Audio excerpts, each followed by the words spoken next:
সেই রকি কি করে বিশ্ব নবীর শিষ্য হলো? পৃথিবী বিখ্যাত সিঙ্গার জেনিফার কেমন করে বিশ্ব নবীর শিষ্য হলো? যুবকেরা তখন দাঁড়িয়ে দাঁড়িয়ে শোনে, তাদের শুনতে শুনতে তাদের হৃদয়টা পরিবর্তন হয়। আমাকে অনেকে ফোন করে বলে, হুজুর আপনার কথা শুনে আমি অন্যায় পথ থেকে সরে এসেছি, আপনার কথা শুনে আমি নামাজি হয়েছি, আমি দাঁড়িয়ে রেখেছি, আমি লটারি খেলা বন্ধ করেছি, আমি হারাম কাজ থেকে দূরে সরে এসেছি, আমার ওয়াজ করা সার্থক।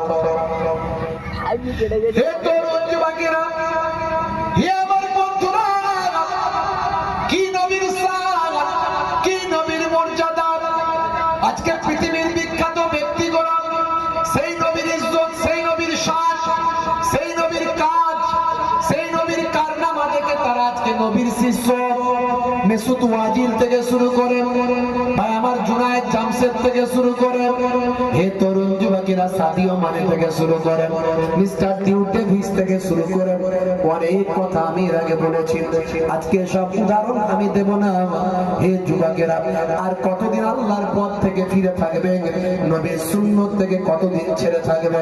এই পৃথিবীটা হলো ক্ষণস্থায়ী, পরকালটা হলো চিরস্থায়ী।